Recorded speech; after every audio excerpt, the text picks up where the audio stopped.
two highway patrolmen in plain clothes, one to drive, the other to keep a lookout for potential kidnappers and terrorists.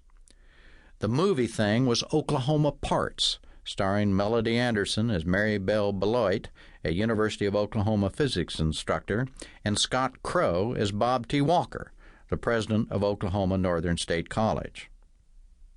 Our tax-funded Oklahoma Movie Production Assistance Administration, called OOMPA around the Capitol, had turned Sooner Heaven and Earth to help the movie makers. The OOMPA people said they had seen a rough treatment of the movie, which had laid out an old-fashioned boy-meets-girl film of wholesomeness and goodness that would be great for the image of Oklahoma. But when the shooting had begun in Enid, it had turned out to be a short X-rated film. Joe had given me the assignment of solving the problem. "Clean it up or kill it, Mac," he had said. "Yes, sir," I had replied. But first, right now, there was Iwo. Iwo as in Iwo Jima. One of the U.S. Marines who had gone ashore at Iwo and returned to tell about it was Gunnery Sergeant Bertram Leroy Upchurch of Sylvester, Oklahoma. Everybody called him Gunny. He had come back to Sylvester to prosper as a John Deere tractor dealer.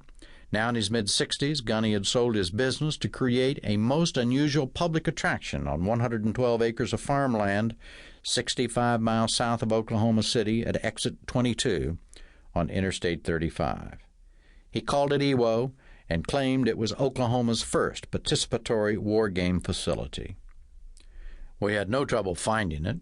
There was a larger-than-life painted wood portrait of a Marine in full battle dress on the left side of the front gate, and one of the famous Mont Suribachi flag raisers on the right. Gunny Upchurch met us just inside. He was a short, square man with a small pillow belly and a megaphone voice who called everybody Skipper. He was dressed in camouflage dungarees, matching steel helmet, and shiny brown combat boots, with a .45 caliber pistol and a brown leather holster on his right hip. His smiling face was blackened with some kind of smudge. "Call me Gunny, Skipper," he said immediately. "Call me Mac, Gunny," I replied immediately. He pointed toward the black eye patch I wear over my empty left eye socket. "Lose it in combat, Skipper Mac?" he asked. "Not really," I replied. Gunny winked and said, "Modesty is becoming in politicians because there ain't much of it, Skipper Mac."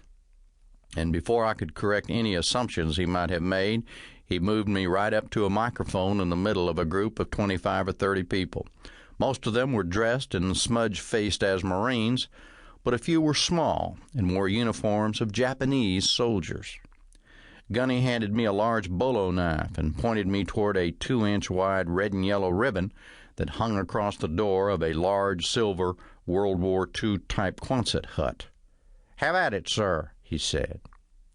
The bolo knife had a 3-foot-long blade and a padded handle another foot in length. I had never seen, much less held, anything as big and deadly. It took both hands to raise it above my head and crash it downward. That poor ribbon never stood a chance. The blade zipped through it like it was warm ice cream. There was a lot of clapping. I set the knife down and Gunny shook my right hand. Then he turned to his uniformed Marines and Japanese soldiers and barked, "Move out!" All of them were through the Quonset hut door and out of sight in a few seconds.